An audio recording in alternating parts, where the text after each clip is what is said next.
as I was saying, the Enlightenment was a period when a bunch of Euro trash and treasures got all excited about reason, science, human progress, individuality, and keeping the church out of government affairs. You had Dennis, Diderot, Voltaire, Isaac Newton, Immanuel Kant, and this cute little shit-stirrer, Jean-Jacques Rousseau. Jean-Jacques Rousseau. In the mid-1700s Europe, he got famous after winning an essay competition held by the Academy of Dijon.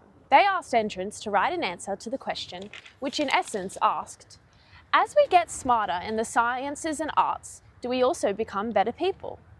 While everyone was tweaking in optimism for the future of humanity, Jean-Jacques gained infamy for writing this: no.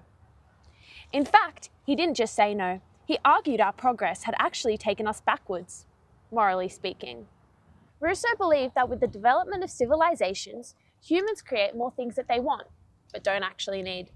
He had this idea that the quote-unquote natural man who gets his protein from an egg was being squeezed out of society by the quote-unquote artificial man who has to buy 5 kilos of whey to start his day. In writing, Rousseau discussed this belief that Native Americans or rural Swiss were no less decent or happy than the most civilized Europeans. Anyways, for Rousseau's 1754 hit, Discourse on the Origin and Basis of Inequality Among Men, he attempted a thought experiment. What's a thought experiment? I never thought you'd ask. Deep state, taking my job, telling my jokes. Anyway, what were we talking about? Oh yeah, thought experiment. Well, a thought experiment is basically an imaginary scenario that is meant to test an argument or theory, like Schrodinger's cat or the trolley problem. Anyway, Rousseau basically sat down and thought about what a human being is at its most basic, without all the bells and whistles of civilization around them. He came to the conclusion that natural man is most comfortable either in small groups or at home alone.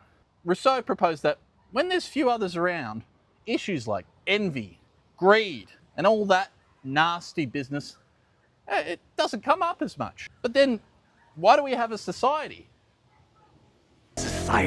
Well, Jean-Jacques made a guess that some major crisis forced human beings to create societies.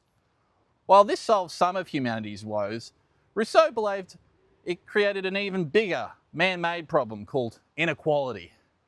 Essentially, we all come into this world equal, but society requires ownership over what people do and own, which is what causes conflict and injustice. So we've got a problem. But what do we do about it?